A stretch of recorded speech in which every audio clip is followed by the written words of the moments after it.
man. Same with my ping pong teacher. He really singled me out as a lefty. You took ping pong class? class? Yeah, table tennis too, yeah.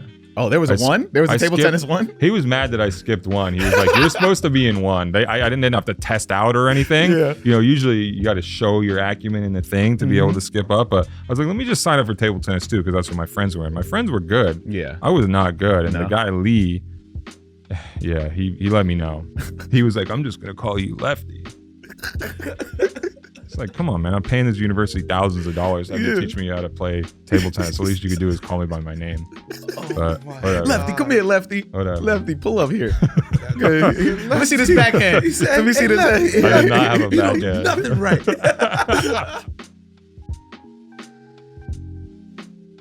What's good, everyone? Welcome back to My First Kicks. And this is a special episode. I got none other than the sneaker watch himself, Brendan Dunne. What's happening? Yo, this is episode 209. I'm gonna say I was gonna just skip it and then not make it happen, but let's just keep it at 209. This is 209. I wanted 208 because that's my area code. Yeah, and you wouldn't accommodate that request. You hit me beforehand saying, "Do you have any requests? Do you need anything?" I said, first of all, I'm upset you didn't get my rider, so we're already off to a bad start. And then the humble request I had was 208, and you wouldn't grant me that. So I don't really know where we're going with this one, man. But it might get a little aggressive. Let's see. Look, I'm here for the aggression. You know, no, I'm not. I'm not an aggressive person. I'm never here for the aggression. Let's clear that up. Like, we've seen you for years. You are maybe the most aggressive on the podcast, on Complex Sneaker Podcast. But also we got D in the studio, and maybe we might put this out as 208. So let's do a D. Can you do that for me? Can we do that? I'll have your people call my people. They're not going to do it. They're not going to do it. 209. Here we go. Here we go. 209. You're disturbing the balance in the force. All right. But this is a huge honor to have you on, man. Thank you, man. I'm happy to be here. I know you've been asking me about it for a long time, and I hope it wasn't like I was ducking you or I didn't want to do it. It's just like sometimes I have to get myself in the right space mentally, and I thought I was in the right space mentally till you denied me the 208. But I'm gonna soldier through. Respect the troops. You know? So what's up? Look. One, yes, I understand. I hit the you. Troops? Truth. I asked you 2021. I think it's the first time we ever met, like for real. And then it was just like back and forth. We kept being like, we run into each other. I'd be like, yo, can you do it? And I know the feeling well, and I respect the tenacity of being like, why won't this person talk to me? Nah, it's fine. But I think it's just like I had Premium Pete on. He talked about following up, and I'm big on just like, if I really want to have you on, I'm gonna follow up. Respect. I just don't. I'm not gonna hit you up back to back. Like, are you gonna do it? Are you gonna do it? I'm just be like, okay, cool. Yeah. It's not happening this year. I'll wait till next year. Yeah. And then it's not happening next year. I'll wait till the next year. So we're 3 years later. Here we are. Here. And like I said, huge honor. Following your journey for a minute, and I wanted to sit down with you and actually, hit you with the question and hear about your journey, man. Yes, please. Yeah. Any questions? I'm open to everything. I'm an open book. Open book for sure. You are. So tell me, no, just all right. So let me hit you with the question. And the question is that I ask everybody each week, what's your first kicks? What's that first pair of sneakers you absolutely needed to have? Like the first thing I acquired or the first thing I really lusted after? What I usually tell people, just like, whichever sneaker story best describes you. Yeah. I think the first thing that I really wanted was just Nike SB Dunks in general. Yeah. And there wasn't a particular pair. I remember watching the movie Just for Kicks and thinking a pigeon dunk and talking to my friends about the pigeon dunk and how insane it would be if you had a pigeon dunk. And that was something that was imprinted into my mind right away. So it was just SB Dunks in general. I didn't get a pair until years later because I just wasn't that hip to how to source these things, and in my mind they seemed so unattainable because the way that I was familiarized with them was through these legendary things like Tiffany or Pigeon Dunk or whatever, not knowing there were people doing tricky things to get the shoes. But so I did get a pair of SBs, I want to say in 2005 or it might have been 2006, but I had the Barcelona Nike SB Zoom FC. And the FC. Yeah, I didn't even know like what FC Barcelona was. Yeah. That part of it didn't mean anything to me, but we went to a Ross Dress for Less and they had a pair of Zoom SB FCs for $40 and no box, if I recall correctly. But like, I was like, okay, I'm here. I've arrived. I have a pair of SBs. Nobody could tell me anything. And nobody's told me anything for 20 years since. I mean, look, the one thing. So the one thing about the FCs, and I wish they need to bring those back. Yeah, I'm a big fan of the FCs. Like Janowski's. Yeah, like, I think it's like I'm a big Janowski guy, or I was. Is a it big Janowski or Janowski? Probably somewhere in between. Yeah. I need a wino. Janowski. Yes. The Digi Floral pairs. I got all. I remember buying those at Blades. I resold. I think I had a couple pairs of the first Digi Floral. Mm-hmm. I think I resold one of them. But yeah, the Janowski, you can't really overrate that shoe. It's just so good and so important. I know it got a little cheesed out. Mm-hmm. My Complex Sneakers Show / podcast co-host Matt Welty, who never was a Janowski fan, but I'll defend that sneaker to the day I die. Listen, let me know. I'll jump in. We'll die on that hill. It'll be you and me on the hill bleeding out with the winos on our feet. With the winos on. I mean, they think it's wine, but it's actually blood. And we're just there like, please help us. And you're like, no. We're over here with the just diehard dunks and only dunks only. Like, doing what we love, arguing about footwear. Look, that which is what happens a lot more, and directed a lot at you. So, but before we get to there, the FC, I do feel like it was super slept on, but like the SBs, that box era, like that pink box for the Barcelonas was just like, what's it? Pink box, right? I didn't have the box. I don't know. I'm trying to even think, because the Barcelonas. And I'm not the that Boca good Juniors at on the dunk. So the Boca Juniors were pink boxes, so that FC. I have Boca Juniors. I love Boca Juniors. Nice shoe. Great shoe. I've never owned them, but pink box for me, like my first pink box was the Melvins. So it was like black Melvins. I still have them. Yeah, do you wear them? Yeah. I used to play DDR in them. Wow, you're a big DDR guy? Not big, but I'm high school. I had the pads at home. That's hard. The pad, like for the PS1? soft pads? Yeah. You know what the problem was? They're not hard, they're soft. But it was hard for me when I actually transitioned to the arcade because I was so used, and you can cut me off if you don't want to talk about. No. I was so used to the pads at home, and the arcade, like the metal is a little raised versus where the actual arrows are on the DDR thing. Yeah. So I felt like it was a hard transition. Were you playing on hardwood floor in the house? We had carpet. Because I tried on carpet and it would just not stick. Interesting. You needed some more friction. Yeah. Yeah. I don't know. Like imagine Max 300. Wow. On carpet. Yeah, I'm not that level. End of the Century was a big one for me. Yeah. Butterfly. Yeah, of course. For me, I usually did most of the Japanese songs, so it's like I would do. I'm a DDR Extreme 2 guy. Okay. So like Daiken Kai. Okay. This is for like 5 people that are listening to this. Hey, you're welcome. I'm trying to remember which DDR I had on PS1. I don't know. You probably had Max. Yeah. There's the orange box. Oh, now we're into a different kind of boxes. I don't know. Maybe I'm not the DDR guy that I claim to be. No, I played a lot of DDR for a brief period of my life. You remember the first time, and again, cut me off, the first time you went to an arcade and saw somebody who was really about it? Yeah. Like I remember going to the arcade in Seaside, Oregon and seeing like the mode where you don't even see the arrows and the person's doing a full combo with no arrows visible and just perfects the whole song. I'm like, fuck type of drugs is this person on? that dedication, so I was in a crew for DDR. Oh, I'm sitting here saying like I'm a DDR guy, and you just like are holding back on me that you were in a DDR crew. Okay, you're the DDR guy. What? Like I'm just a guy.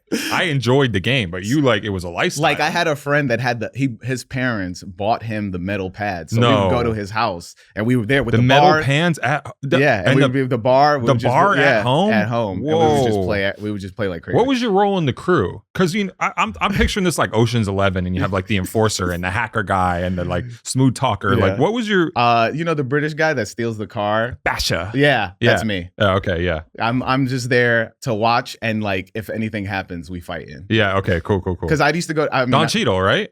I'm confusing Snatch. Okay, yeah, okay, right? my bad. Wait, who's with the he had the one piece of like he's the one British piece? dude. Now we're getting really he's always like the big tall British dude. Am I confusing the two? Oh wait, Ocean's 11 was George Clooney. Yeah. Okay, Brad so Pitt. I would say I am. Yeah, I'll take Don Cheadle. Okay, like I'm George Clooney, obviously. Yeah, I mean, and then Welty is let's go with I'm not. Oh, let's see. It's the old guy. The old guy. Yeah, he could be the old guy. Yeah, the old guy. The one that was just like he only comes in just to do like the like it's a big part, but it's like I threw you off. Yeah. No, we're good. So you talked about growing up in Oregon. Yeah. Like is that like did you get a taste of sneaker culture there? Like that's where the bug happened where you were just like I'm getting into this? No, not quite. I mean, I'm originally from Oregon, but like we moved to Idaho when I was like 8 when my parents split up, so I mostly grew up in Idaho, but I was like back and forth. So it wasn't until I was a teenager growing up in Idaho that I really became cognizant of sneakers and wanted them to say something about my identity. I feel like that's like a sneaker desert there, man. Oh, it's just a desert in general, culture desert. So it was just an online experience. I've said this to people before where like I don't really have the stories of like I went to this shop and I wanted this thing that was on the wall, because it just like wasn't that type of place. You know, I grew up in a small town, 10,000 people, gravel road, 20 minutes from town. Like it wasn't, so the internet was my portal to all that stuff. And then also like a lot of people have the experience of like they saw Michael Jordan on TV and they saw the shoes. That's also not my experience at all, because like we had one channel on TV and we didn't watch sports anyway. So that's not really my entry point into it. It's just like being a kid on the internet, and like whenever I wasn't studying DDR patterns, I was on Nike Talk. Yeah. I mean, the heyday of Nike Talk is definitely, I feel like gets this like allure to it. Yeah. You know? Yeah. And I remember being on there and not feel it. Like being like, I don't belong here sometimes. Yeah, I was straight lurker. Let's clear that up. I wasn't posting. Like it was just a place for me to get information and to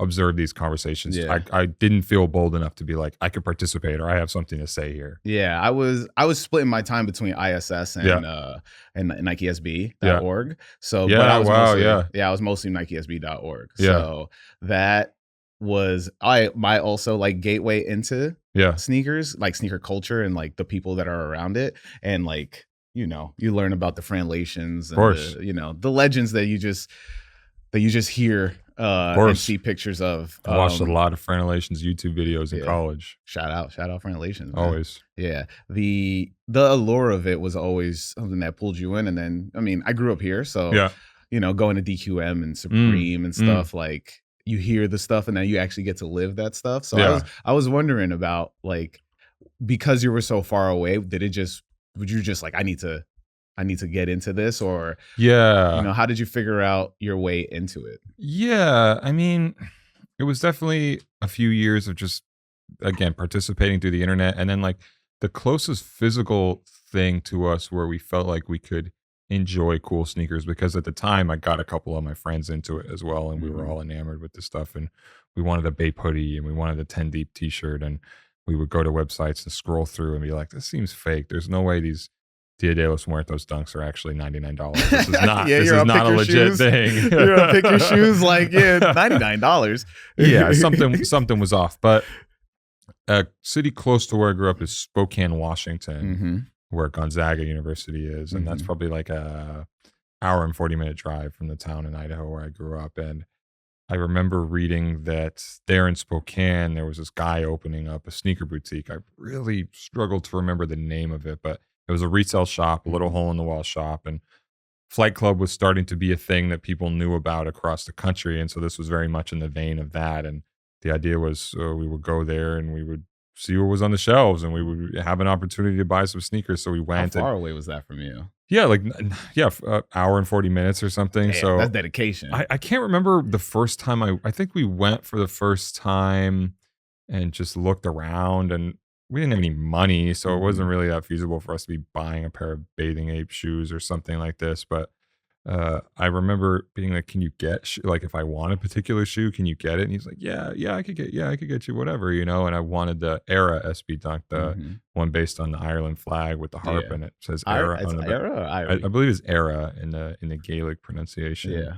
And I asked him if he could, I think I was emailing with him and asking him afterward if I could get those shoes, if he could order me a pair. And he did procure a pair and quoted me some price. I always thought that I had the ancient email in my Gmail inbox, but I can't find it to this day. But yeah, I paid him. I don't know how I would have paid him, but eventually I drove back there and double parked my mom's car and like ran in and got the shoes from him, and that was one of my first like real missions, like going somewhere to get a pair of shoes, not lining up, of course, although I did that plenty in college, but just like there's a place somewhere relatively close to where I was that we could get shoes. They turned out to be fake, I realized. Oh man, that's terrible. Yeah. Not arrows too. I wore them with pride for a long time, but they didn't smell right. You know, the oily smell. Yeah.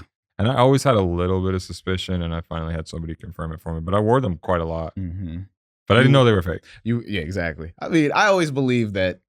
I feel like in the journey of sneakers, you do have to get caught one time. Yeah, right. Yeah. You got to be humbled. Either I also you have to just because it's funny.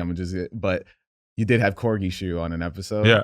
But I also feel like in the journey, you either get bit by a fake, or you go through a full sale transaction with corgi shoe. Yes, yeah. These are badges of honor. Badges of honor, rites of passage. Yeah, absolutely. I was just talking to him this morning. It's funny you mentioned him. Man, I spent a lot of time. It was a WordPress site that he had when he was first selling stuff, right? Yeah, that was a big destination for me in college, just scrolling through his WordPress, and I think that he had mapped it out where you could filter it by size or something like that, and looking for my size and just seeing random shoes.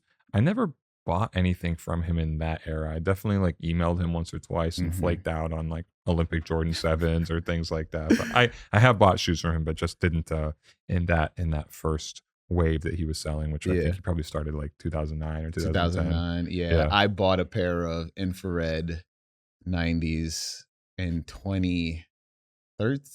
Okay. Something like that. I was working at GameStop. Yeah.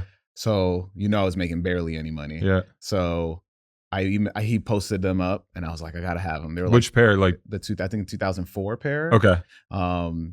It's the cardboard. It's that like the cork color box. Okay. So I think it's 2004, 2008 or something like that. Yeah, I don't remember. And I bought them and I was so scared of sending a money order because I didn't know.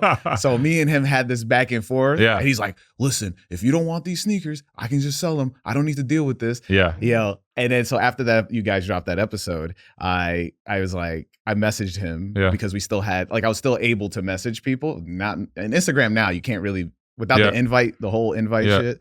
But I messaged him and I was just like, yo, I have this like trail of like this message that, me and you from like 2008. And he's like, you're going to buy them or you're going to keep wasting my time? No, I bought them. Okay. Yeah, I have them. Years later, a decade later, he's like, what the fuck, kid? Just give me the money. But he was like, yeah, man, so I didn't know he had like a very different history. I thought he was just selling sneakers and that was it. But he sold a lot of stuff. Yeah. From what I understand. Yeah, for real. But like me and him had this back and forth, and then in my head, it's like, it's like you have to go through that, and for some instances, like, or I feel like that is a badge of honor. Yeah. Like, he's had some crazy stuff just on that one little shelf, just taking a picture of still this one going. shelf. Yeah. He's still going. I'm like, how do you still have shoes? I mean, I don't know how he does it. But so where'd you go to school? Because did you go to Oregon University? College? Yeah. I went to the University of Oregon. Yeah. University of Oregon. I don't know. My bad. That's okay. Go Ducks. There you go. Now we're back on the right path. Like, what made you pursue to go to that school? Because we know it's the school of Nike. Yeah. It's funny because I wasn't really thinking about the Nike connection when I applied there or when I decided to go there.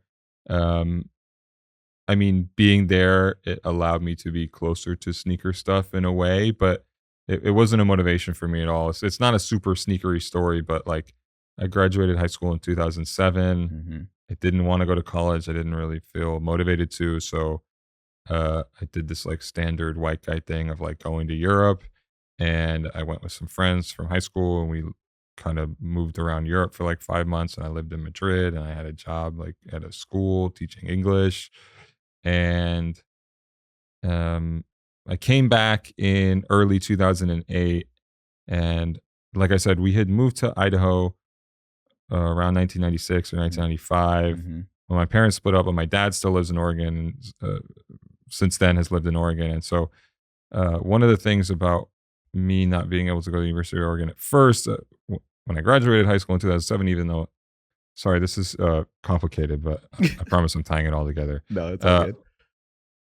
Out-of-state tuition was like insanely expensive, right? Yeah, as it always is. But the year that I took off, my dad claimed me on his taxes so that I could get in-state tuition, and also I got a generous financial aid package because my dad doesn't make a lot of money. So once I came back from Europe, I was able to apply to the University of Oregon. Why did I want to go there? I knew I didn't want to be in Idaho. I knew that there was nothing for me there, and like Oregon was a place where I had some familiarity or had some connections, and yeah, it just seemed like the right thing. I don't know. I feel like as an 18, 19-year-old, I just didn't think about it too terribly much, but financially it made sense, and it was somewhere new for me to go, new in the University of Oregon in Eugene, not Oregon in general, because I spent a lot of time there growing up and born there. So yeah, that's how I ended up there.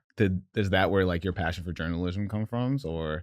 No, not really. Because like I didn't study journalism in college. I studied linguistics. I took a few journalism classes in my time there, but it wasn't a priority of mine and wasn't something I thought about a lot or aspired to do.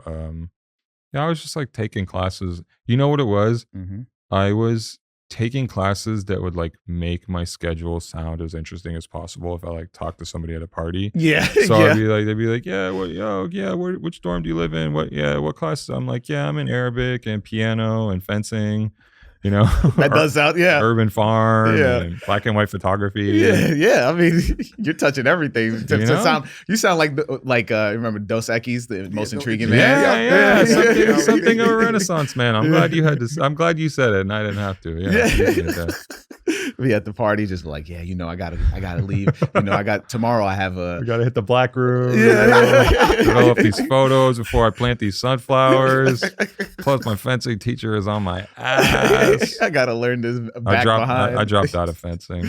Man, I mean, it's crazy that you could have fencing as a class. That's crazy. You know, the thing is, I'm left-handed, and I was the only left-handed person in the class. So they needed you. Well, yeah, but it was also like I just felt singled out. Like the guy would give all the instructions, and then I'd be standing at the end of the line of all the aspiring fencers, and he'd be like, "Of course, if you're left-handed, you got to do it all backwards." And like, look at me. And I was like, come on, man. Same with my ping pong teacher.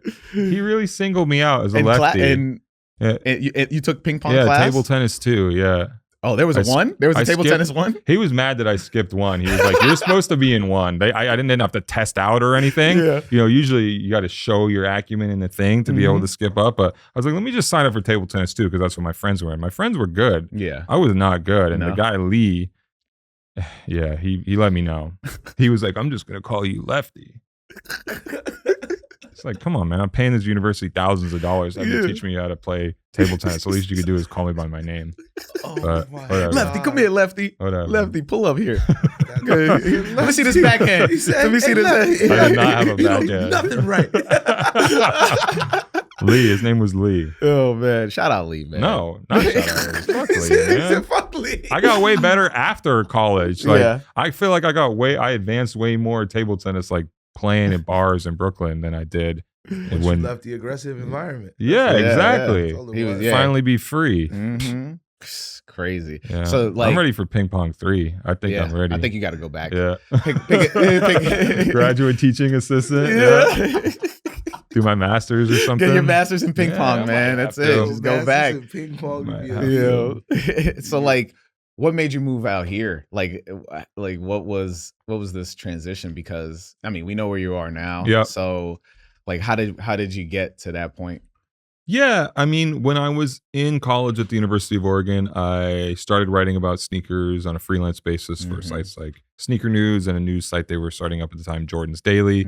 So I was in that world my junior and then my senior year, and just like working a lot more for them. And then basically as soon as I graduated, they hired me full time to write blog posts for Sneaker News. And shortly after that, they were like, well, we would like you to come to New York and work full time in the office and be a bigger part of the team. And I didn't really have anything else going on. That was a path I was on. Like that was, pardon me, pretty clearly to me, like the right decision and the thing that I should pursue. So a few months after I graduated in the University of Oregon, I moved out to New York. I'd never been here before. Took a one-way flight to Newark and then took a cab to Queens, and I was here. I mean, how many roommates? 2 roommates who I'm surprised I even got it. It was like a Craigslist 1-month room share thing. Yeah. You took a flyer. Yeah. That could have been. I can't remember if it was Woodside or Sunnyside, but yeah, right near the 7 train. That's were you in more of a Middle East? No. I was near the Jollibee. Okay. I know where you're at. I don't know if that area was like Romanian people, right? It's like a lot of like Hungarians. I don't remember how many Eastern European people. Well, I guess Eastern European. That's what I was trying to say. So I feel like, is Sunnyside the Eastern European? I haven't been back since. I don't know. I think it is, though. I think it still is. Yeah? I think it's Sunnyside that is. So then maybe you were in Woodside. I don't know. Whichever one's further out. For Woodside's further out. Okay. Yeah, I was on the 7. Yeah. Yeah. That's crazy. Like, I hate the 7 train. What? Nah. 7 train's popping. The 7 train is not popping. As a Mets fan, the 7 train's popping. Oh my God. So like, we've heard like, the huge, like, people transitioning from blogs into websites and the rise, nice kicks. Yeah. I mean, I never heard of it. Yeah. What's that? What's that? It's like a sneaker website? Yes, it's like a sneaker website. Don't do that on here. No. Just kidding. And the rise of complex like that. Yeah. Did you ever think that writing for sneakers would bring you into a position where you're like, now I'm like one of these voices? No, I really didn't. Especially because for so long, what I did was not that public facing. Mm-hmm. Like, granted, I had a byline on all the stuff I wrote, but it wasn't like when I started getting into sneaker content, just kind of as an umbrella term, my face wasn't out there. And like, I wasn't something where I was like offering my opinion or offering a take on things or doing much more than just like writing 300 words at a time about a shoe and when it was releasing and excuse me, how you could get it. So I definitely didn't have any foresight back then of like what it could be or that I would one day be an authority on it. I was just kind of like happy to be here, happy to be employed doing something that I love and that meant a lot to me and that moved me across the country and allowed me all these opportunities. But it definitely wasn't a thing where I thought like people would care about my opinion or what I had to say. Not that my opinion or what I had to say is some huge important thing now, but yeah, what wasn't something I anticipated. Yeah, it's just very interesting because like the way that sneakers evolve, right? I mean, just to bring it a little bit more like current day, like 2013, the rise of the Galaxy foams, and 2012, I think was Galaxy foams. 2012, and it just the boom of resale in 2020, the big bang, yeah, I get you. Yeah, okay. The Galaxy has Yeah. exploded. The rapid expansion. Yes. Yeah. And did you get them back in the day? Did you want Galaxy phones when they came wanted out? them. Yeah. What type of mission did you go on? How hard did you work for them? No, I couldn't. Did you deserve them? So I wasn't big on. So I have a terrible work ethic. All right. Yeah. I don't take vacations. I just work through. And so that's good work ethic. In terms of like, if I want something, I will work instead of take off and then do the work on there. Yeah. So I was just like, okay, let me see if I can figure out how I can still make my shift because I used to work at Dylan's Candy Bar. I don't know if you know what that is. I don't know. No. Ralph Lauren's daughter, Dylan Lauren, owned a candy store. Awesome. And I used to work there. So basically I worked there and I was trying to figure out how What were the perks like? Nah, not a lot. Not a lot? No free candy? I mean, yes, you just eat it off the floor. Like I meant like off the sales floor. Like I would grab it out of the bins and be like, no one was tripping. And nobody just, was tripping. Home with Nobody. Like, or like we'd be in I would be in the back. Yeah. Open up a bag. Yeah. Get into it. Bring it in. Or before you fill up a bin, grab a couple. I mean, we have gloves, so I'm just like, all right, cool. Sour belts. Here we go. Yeah, it was crazy. Good. But I would never take off. And I was during when that drop happened, I was like, okay, let me see if I could go and then do the overnight. Camp out. Yeah. Get the shoes and still make my shift the next day because I was gonna ambitious. Yeah. This is work ethic. Right. So I go, but it's the night before the release. And releasing where? I was gonna do. Well, I went to 42nd first, the 42nd Times Square Foot Locker location. Yeah. Pandemonium. It wasn't happening. It wasn't happening. Then I went to 34th. Was it cold? It was February. Was it cold that year? 2012. Oh, not that crazy. I don't think it was not like this year. This year was freezing. But I went there and I was just like, I've never seen so many people in my life. So I just gave up and I went home. That was it. No work ethic. Did you? All that. No, you tried way harder than me. You tried way harder than me. I don't think that there was anywhere like near me that was releasing them in person. So it was a big like Nike.com situation for me. A big just like refreshing the site, refreshing the threads on Nike Talk. Like, you know what I think was the real target for me? I mean, I wanted those shoes bad, but also my boss at the time, John Kim at Sneaker News, he said he wanted the Galaxy KD4s, the All-Star KD4 from that year. And I feel like I was trying to scoop those for him in order to look like a good employee. So that was really the thing I was like targeting. And I felt like I was close. I think I had them in the cart or something like that, but I didn't get a pair. Yeah. My consolation prize that year was, I think I missed out on everything because I did. After that, I was like, let me try to get the Zoom rookies. Yeah. Nope. Yeah, that's fine. You didn't need the Zoom rookies. Wait, my consolation prize was the Kobe's, but I got them. The Kobe's were good. The Kobe's are good, but I got them in a size 14. I'm a size 13. They felt like I was swimming in them. You wore them? Yeah, I wore them. I went to several holiday parties for Dylan. Yeah, swimming in the Kobe's. You know what they call that? Snake pool. Oh my God! Remember the snake pool Kobe's? Remember the snake pool? Yeah, shout out Brother D because he has those. There we go. I hated I've hated every single version of Kobe's that ever existed. I hated. This is a brave man. Yeah, I hate it as a shoe. This is a brave man because not a lot of people will be willing to say that in a public forum. But no lie, you just got to keep it 100. Like sometimes people just everybody like no lie, everybody be like the Kobe, like they don't Kobe's, all look good. Yeah. Most dudes who got them don't know how to rock them. Yeah, I mean, especially if they're the wrong size. Yeah, thanks. I was rocking them. All right, I was rocking them. We need to see the photos. We need to see the evidence. I'm actually the worst person to ask for older photos. Why? Because I don't take any. The memory card's corrupted. The memory card's corrupted. Somebody's else got to send me the picture. Like it's not. There's no me being like, let's take a picture. It's always just like, I'm like, oh, there was a picture of me. Cool. Like, I like living in the moment. Hey, I like that. You know, I like that.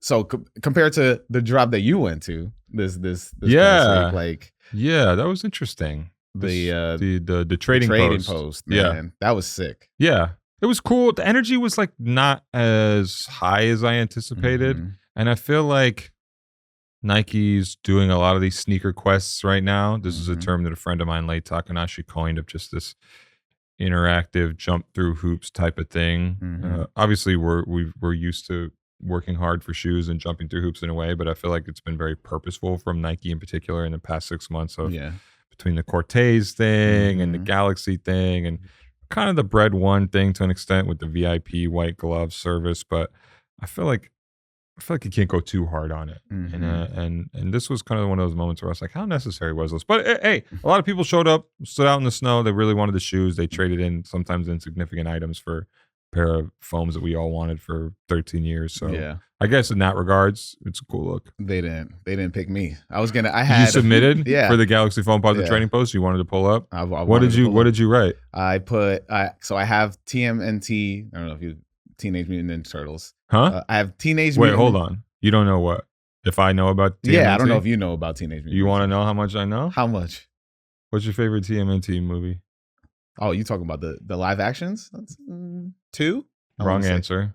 So it's 3 for Teenage you? Mutant Ninja Turtles 3. I knew it was 3. Everybody filmed says 3. In the vicinity of Astoria, Oregon, where I'm from. Yeah. My dad is in that movie. Oh. And my stepdad. Hey. Wow, both of them. Yeah. You got to. So don't talk to me about TMNT. This shit is in my veins. What do you mean? You don't know? He said TMNT 3. He's like TMNT. I don't know if you know about that. Like, what? I am that. You don't know if I know about TMNT? I don't know how much you know about TMNT, man. But I have 2 pizza shooters because I used to work at Viacom. So Nickelodeon. How many jobs does this guy have? I've had a lot of jobs. That's one thing I give it to him. You had a lot of jobs. I've had a lot of jobs. And work ethic. You know. I'll be outside and inside on the computer. So I was like, I wrote out Teenage Mutant Ninja Turtle pizza shooter. Hey, what what does the actual pizza shooter do in real life? It's the van, and then it shoots pizzas. Like the toy. Yeah. Okay. But it's the big one. It's like, it's not like a small thing. It's not like, for children. It's definitely for like the 14. 14 and up. 14 on the box. Gotcha. Yeah. I mean, I think it comes with Casey Jones too. Wow, legend. Yeah, legend. Yeah. Absolute legend. OGs and the Chucks on that one.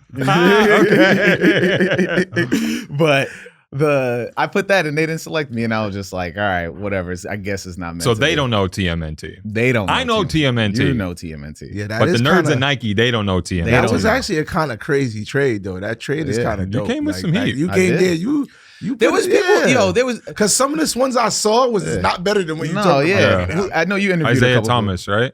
Isaiah Thomas did the no, like what's the meme from Last Dance? The criteria. Yeah, I meant the criteria to be selected, but I was not selected. That was I thought you were referencing when Isaiah Thomas, the other NBA player, was like, "I will do anything for a pair of the Travis Scotts." Yeah, which just hops out there on social media, just making weird offers for footwear. But hey, I've been there. I've offered people things for footwear. What's the craziest thing you've offered, or whatever? No, I just said that kind of in a flip. Why your voice tone like that changed like that when you said that? What's the craziest thing? What's the craziest thing? What is the craziest thing I've offered for a pair of shoes? I actually don't know. Yeah, I hate to let you down. They'll hit you. Yeah, they'll hit you. I know that you like get. I mean, the good great. Everybody tries to get in your guys' good graces, but like, what's the wildest thing somebody have sent you guys?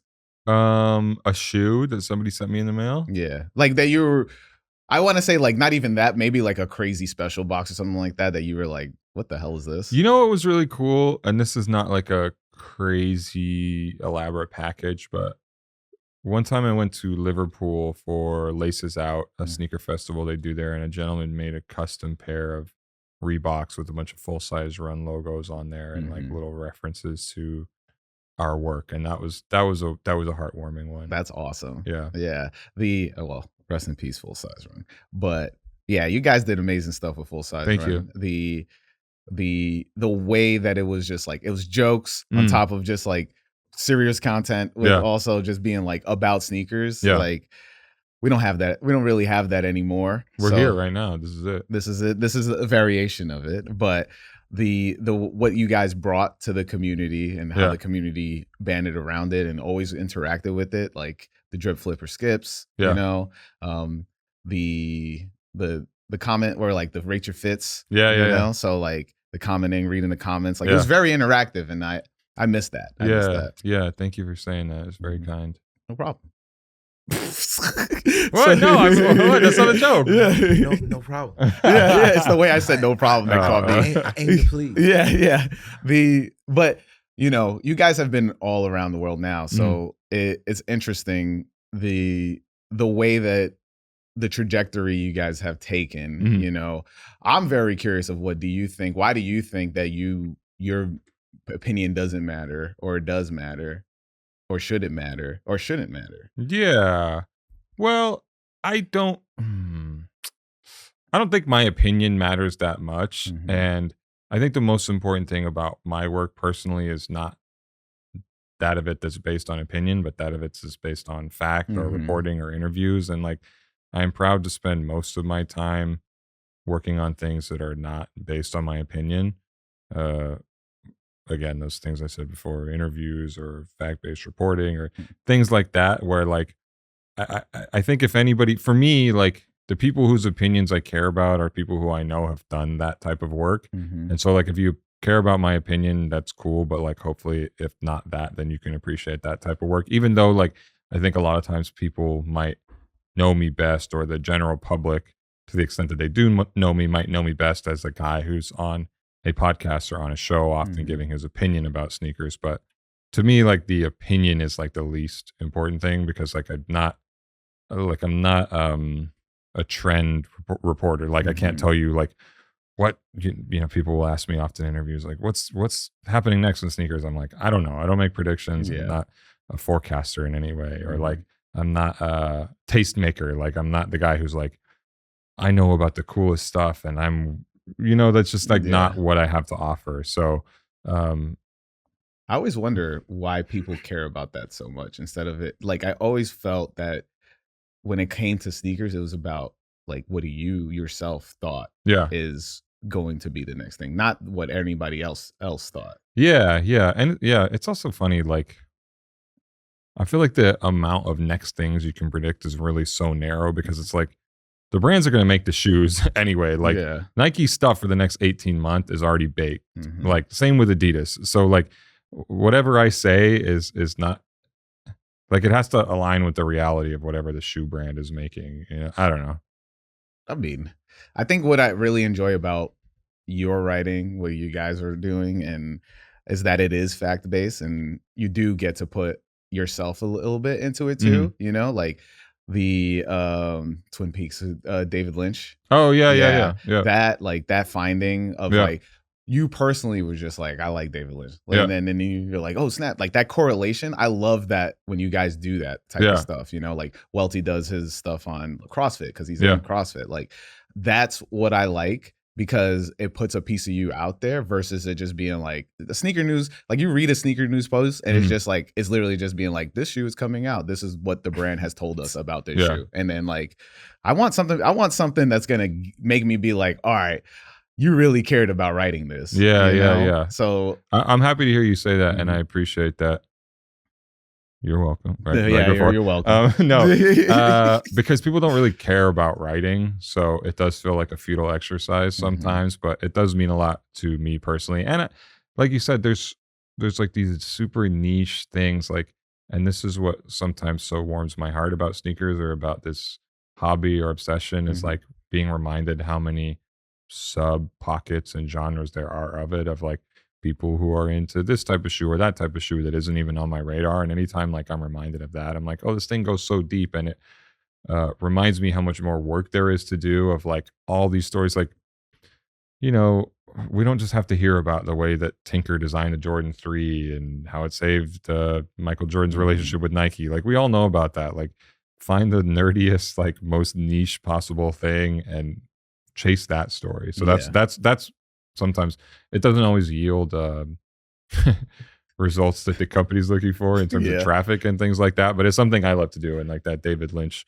Adidas commercial is a prime example of just something where I was like, nobody's ever written about this in a meaningful way. How many people can I find who are connected to it, who worked on it in some way? I was hoping I would, rest in peace, get to David Lynch himself, but I got to his like right hand, a woman who was a producer for him. And she sent me some cool stuff around their work on that commercial, and I think it was 92 or 93. Yeah, that's fire. I mean, we need a just a personal between me and you. We need a Aesop Rock Adidas article.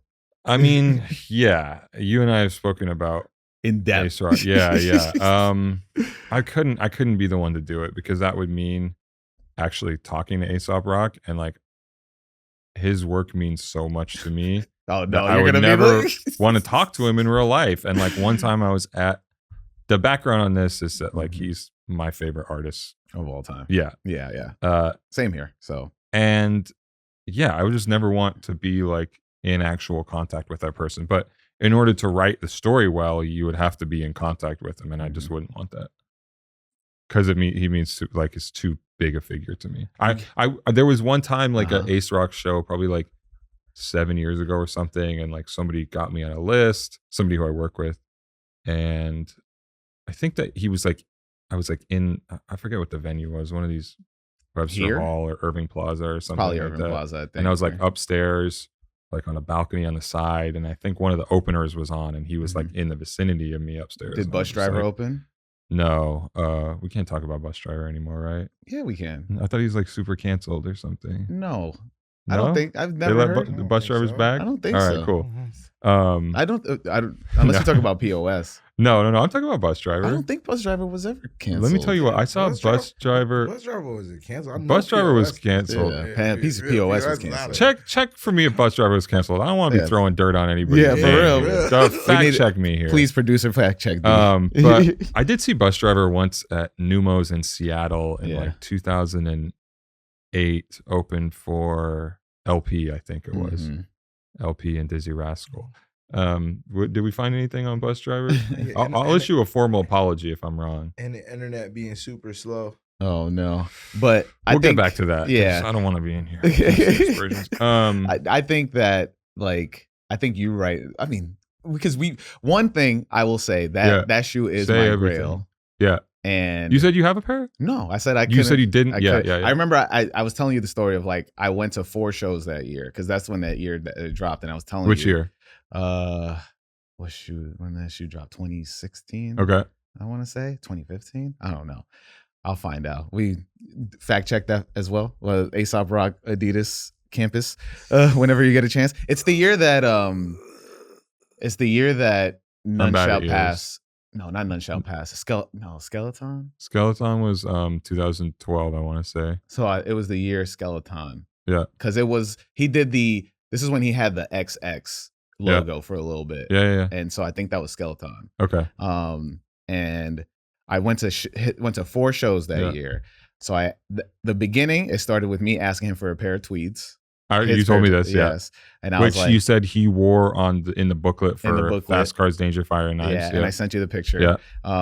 Then after that, it was towards the end, he was like, yo, I know, because I was like, I know you're not wearing the tweeds. Let me get that. Yeah. And he was like, no, I'm not. I can't do that. So then he was just like, all right. So then it came towards the end, and I was trying to get the damn. And this is shoes. you seeing him at successive shows. Like it's me, one after the other. I'm the guy. I'm still waiting for the shoes. Yeah, I'm still waiting. I was just like, he's just peeking out from behind the curtain, like he's here, like security getting out. He's very nice to me. But then it was like the last 2 shows. I was like, hey, I tried to get the Adidas campus. Yeah. And I was like, they're sold out. Me and you are the same size. Just sell me one. Because I know you have like 8 pairs in the house. Yeah. Because he was just wearing them throughout the tour. It was clear to you and that there were more in the stash. Yeah, he had them in the pocket, in the tuck.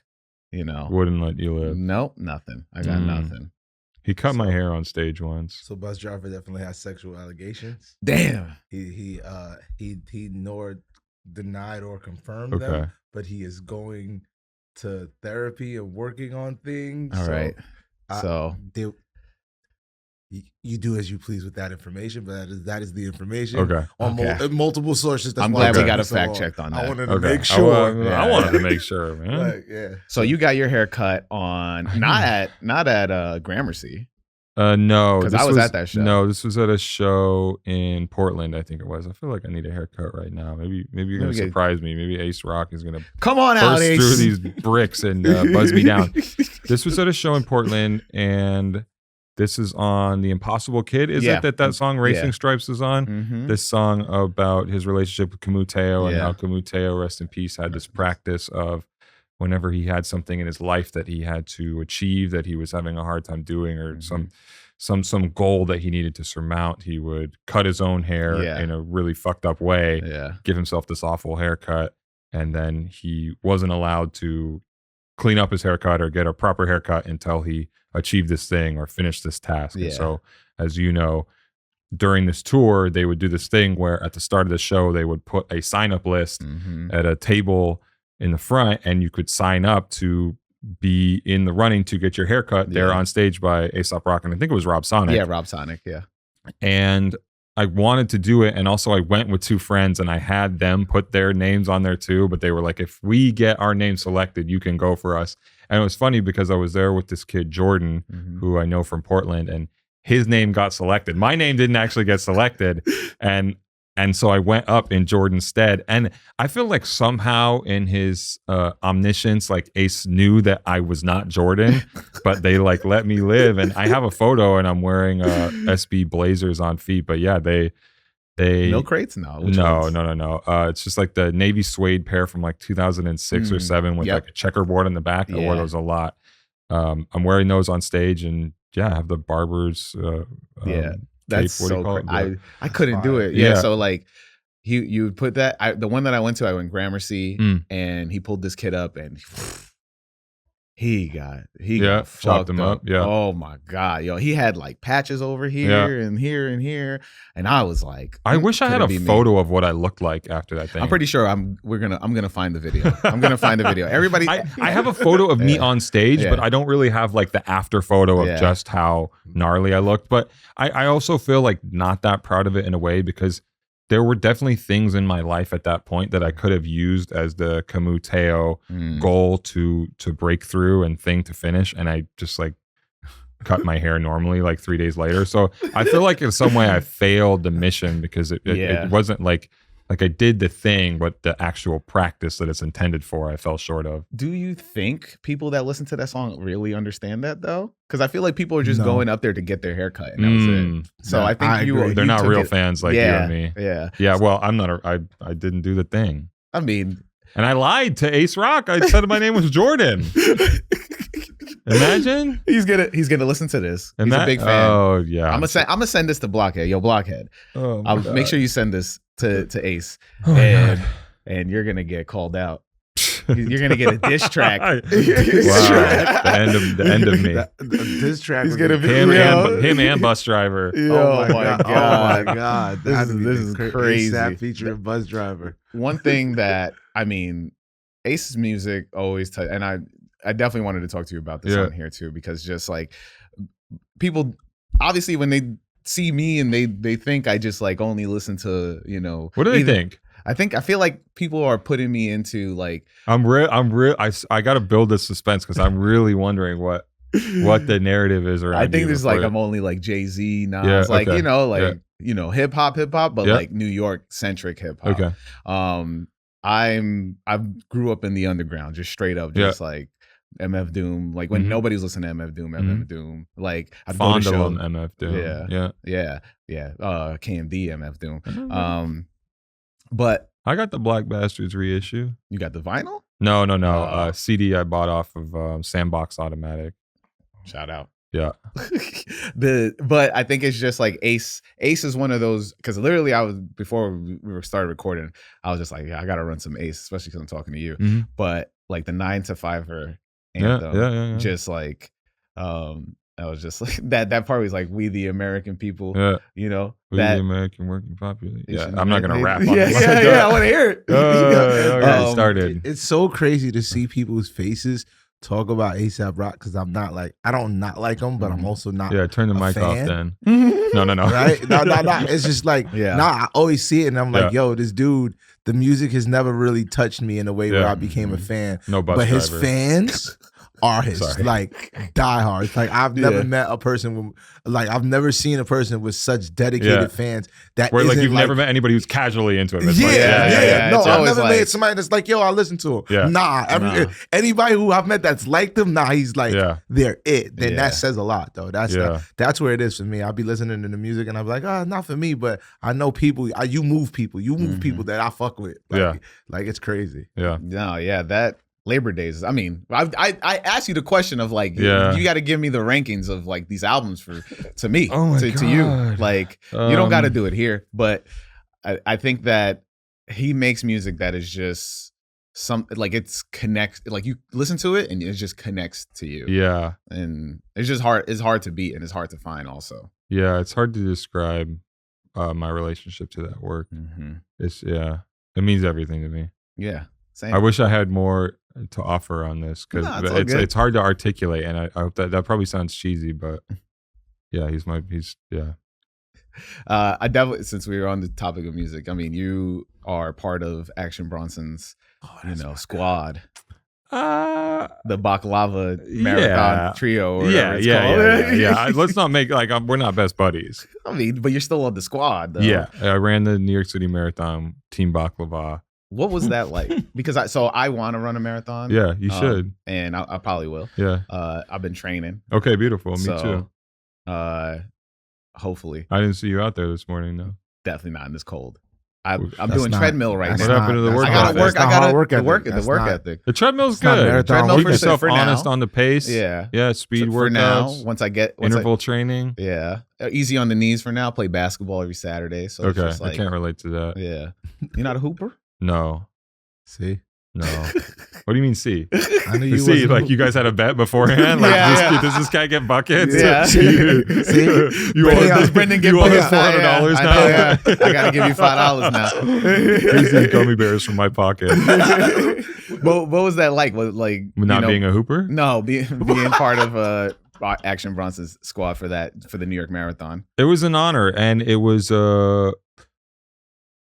an act of revenge because the first marathon I ran in 2019 was the Chicago Marathon, and I prepared well for it, but didn't really execute the plan and flamed out and didn't do what I wanted to do. So when I had the opportunity to do the New York City Marathon in 2024 with Bronson through New Balance, so New Balance sponsors the New York City Marathon, and Action Bronson, as people know, has this ongoing New Balance collaboration partnership with them. So he had the idea of putting together a squad of people to run the marathon because his shoe coming out around that time was an actual performance shoe, which was novel because he'd never done a performance collab with New Balance before. So that's how that all got set up. And yeah, I mean, it was an honor, and I trained in his shoes, which to me felt like very like something I needed to do in order to show my dedication, and to take advantage of this thing as a performance product, which I quite enjoy.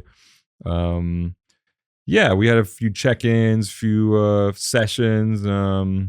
He didn't give me a lot in terms of strategy. I kind of built that my own, but in terms of spiritual inspiration and kind of courage and heart, something that he, of course, has in spades. So I feel like I was able to share his energy that way. What did you take away from the experience? Like a medal. Put that thing on my neck. and the you didn't buy any of the marathon gear? I feel like people pull up like it's like like you think it's like a Supreme drop. Everybody's just like for like 3 weeks. I didn't buy any of the photos. I got them with the watermarks on them. I'm like, I'm not paying for that. Nah. Is it like when you do Six Flags? Yeah, like when you come down on the roller coaster. Exactly. I hate that about photos when they put the watermark on it. Now you got to pay for a photo. Yeah, they're like it's like when you go to Dallas BBQs and they come around like you want a picture, and then you have to get the picture with the Dallas BBQ, or they show you it with the watermark, and you're like, I want this shit. They got me though. Like, well, they really kind of got me. It's they got a magnet on your fridge in Chicago. They got me on the the Sky Lounge, the shit with the floor. Yeah, it's scary. You did it? I took the photo. Yeah, I did it. Were you scared? Nah, it wasn't. Honestly, it's kind of dope up there. Yeah, it's kind of dope. I'm afraid of heights. So. They have one. Me too. So I was up there. That was the safest way you could get me to do something like that. Yeah. What's the They have one at one Vanderbilt by but is that the one where you like Station. You lay on it and you can't? I'm not laying on it. Wait, for real? They got one out here? Yeah, it's like you lay on it. They have I'm not laying on it. You lay on it. Don't tell me I'm not. I was even stepping onto it. I was like, I don't know what's going on. But it was cool afterwards. Then you get this little postcard. You get this like folder of like different sizes. It was kind of, I felt like a tourist, or I felt like grade school photo day. Yeah. You gotta pass them around, find a girl you like, slide it over to her. Baby I got you a sign. I got you. Write a little message on the back. My first kick on the back. Appreciation photo. Thank you for the work. Thank you for doing the thing. So we're towards the end of the podcast. I got a last question that deals with a little visualization. Okay. All right. Should I close my eyes? Yeah, if you want to. Is this the part where Ian Matthias Babbitts bursts through the brick wall here? Yes. Big Ian pulls up. So I want you to think back to younger Brendan Dunne. He's about to open that box of the... I didn't have the box. Oh yeah, no box. He's about to walk down the aisle for the FCs. Barcelona FCs. Nice. Now you're you. Before he's about to pick him up and out, hit the register. What would you tell your younger self as he picks them up? Wow. I would just tell him to stay dedicated, and this thing's gonna pay off. It's all gonna be okay, Mm-hmm. That's fire. That's dope. I love that. I think that the simple response of just like keep going. I'm worried too about like the butterfly effect. Yeah. You know, like if I say something and then like if I said something to him and just a small thing could just so alter the timeline, we might not even be here right now. Yeah. Which would be a tragedy. It would. So I don't want to rock the boat too much. I get you. But it doesn't change the future. Okay. So what would you really tell yourself? No. I would. That was it. That was it. But also, I'm like for real. Playing like, it safe. You're playing it safe. The wrinkles in time type of stuff. I think that I mean that the way because you persevered. You know, you do your thing. You found yourself. Yeah, I think so. I would hope so. Yeah. You know, and then Aesop found you. But, you know. See what I mean? Is he in the room with us right now? But to see what I mean? I'm like, yo, Aesop is. It's like, you don't find Aesop. Aesop finds you. If he made that t-shirt, he'd sell out. Man, look, you're in a position, and I don't know how people look at you or look up to you or, you know, but you're in a position where full of jealousy. That's no, just kidding.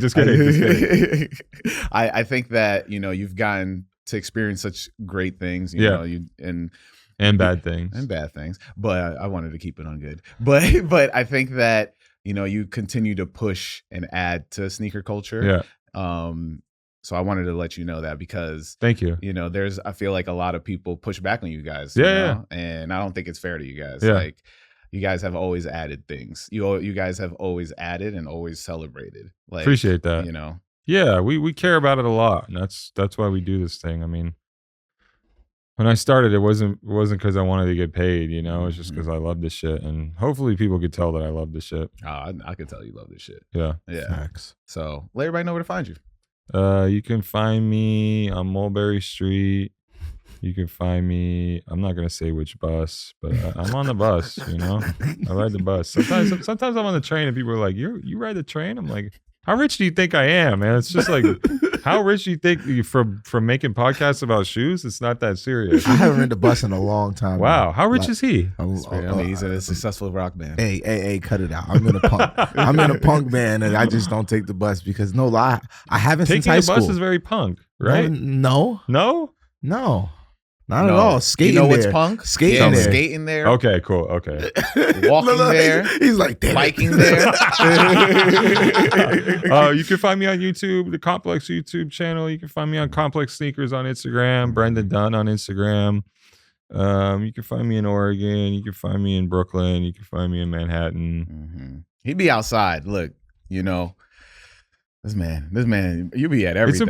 It's important because and sometimes we like lapse in our duty of being outside, and I say we meaning like the people who write about sneakers online. Mm-hmm. It's important to actually interact with them in the same way that the audience does, even though we have this immense privilege around shoes, and like I know that I can get most shoes and have access to them in a way that the audience can't. Mm-hmm. So in order to counteract that, or in order to balance that, it is important to me to be like, what are people actually doing in the real world? What are people actually doing in the real world for shoes? Like, what are they going through? How long are they lined up? How do they feel as the snow is falling here on Grand Concourse while they wait to trade in a stuffed giraffe for a pair of Galaxy foams?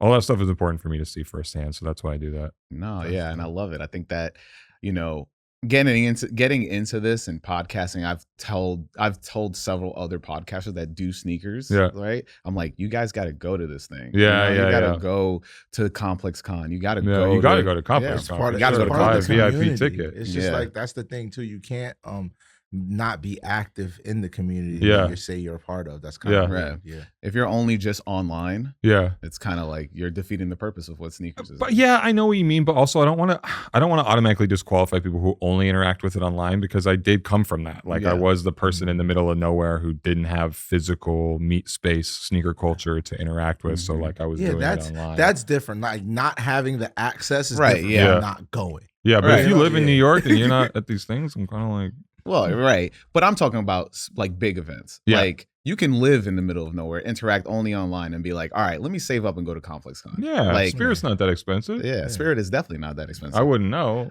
But he's not on the bus. He's not on Spirit. Sorry, man. Skateboarding to ComplexCon? Yeah. All the way to Vegas. All the way to Vegas, yo. Nah, you notice that's the job of the dirty van. Come on, man. Damn, we're going to throw the punk stereotypes. Let's get the good ones. D, let them know where to find you. Nah, you know where it is to find me at D-Triple-E because I love Andre 3000. M.I. That's Demigod on all that social media stuff. And you know, any updates on the shirts? What's up with the shirts? People want to know. They acting crazy. I had a real argument with my distributor, so it got kind of. You had to choke somebody? We'll talk off air about that. Let's talk on air about it. Oh, listen. Don't talk on air about it. He know me. Listen, I'm nice, but not that nice. Oxy. Plug Oxy. Oh yeah, the shameless plug. Check out the band Oxymorons. Yada yada yada yada. I thought you were going to say OxyContin. I was like, nah. New York already sold out, so if you slept on the first show, get the second one. We'll be there. Yes, sir. And I am Who Is Haas on all social medias. Follow the podcast at My First Kicks Pod. If you've been listening to this, you're bugging. We on YouTube. And it's My First see Kicks. Our smiling faces. Yeah, exactly. My First Kick. YouTube.com/@MyFirstKicks. If you got a My First Kick story, so I can read it to the guests, info@myfirstkicks.com. Cop a shirt still, please. We're trying to sell these shirts, and well, no, not the black ones. We got to put them up. Yeah, all right. We got to put those. We might have an update for y'all soon. The black ones, we got to put those up because they don't have those. All right. People want to know. Give us an update. That's the catchphrase. That's the catchphrase. People want to know. No, that's literally his catchphrase. And we say each week, wear your kicks. Peace. Thank you, sir. Thank you, man. That was fun.